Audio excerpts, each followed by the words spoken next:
Magandang araw, Bagong Pilipinas. Narito ang Police News Express sa oras na ito.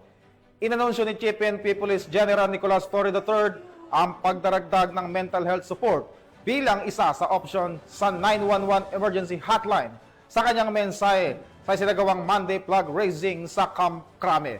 Sa bagong sistema, kapag tumawag ang isang individual sa 911, maaari nilang i-press ang number 4 kung gusto lang nila ng kausap. Aniya, batay sa datos, halos 2,000 Pilipino ang nagtakang kitilin ang kanilang sariling buhay mula Enero hanggang Hunyo ngayong taon.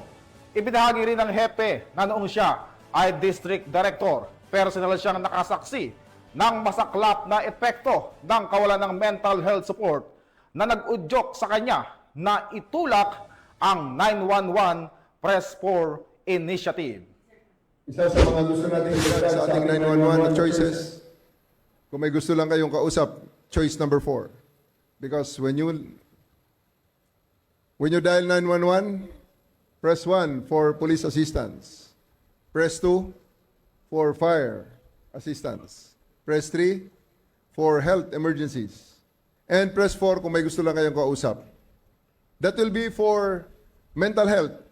Yung press 4 na may gustong kausap ay we are in talks now with various groups and volunteers na pag may isang tao na nag-dial ng 911 at pinindot ang number 4, siya ay ko-connect ng ating operator sa mga groups na kausap natin na handang tumanggap ng mga tawag na yon.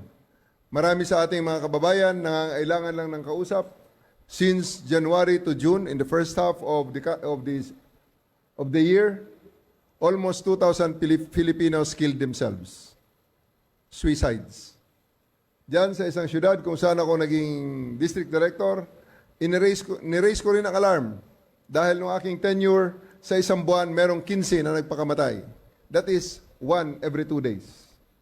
Kaya inilagay natin, choice number 4, kung gusto niya lang ng kausap, at ito ay mag-operationalize pag matapos natin makausap ang mga volunteers at mga civic organizations at mga NGOs na magbibigay sa atin ng mga ready counselors na tatanggap sa mga tawag na ito.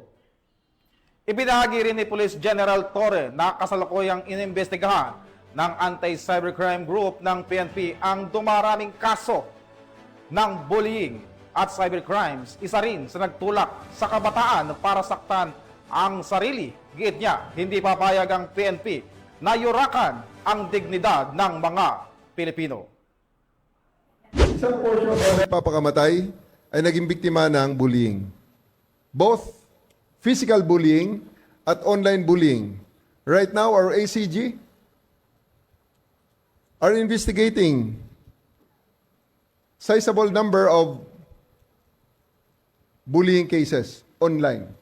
Blackmail, bullying, and many other crimes perpetrated on the cyberspace. But I want to focus on bullying. Bullying ay isa sa mga nakakasira ng pag-grow ng ating mga bata, ng mga kabataan, at sa mga matatanda naman, ang mga nabubuli, ang iilan sa kanila, yan nga. Nasisirang buhay ang iba na mapakamatay. At para sa iba pang napapanahong balitang pampulisya, laging tumutok sa Police News Network. Alagad ng batas, tagataguyod ng Balitang Pulis. Ako po, si Patrolman Adrian Dayaw, nagbabalita para sa Police News Express.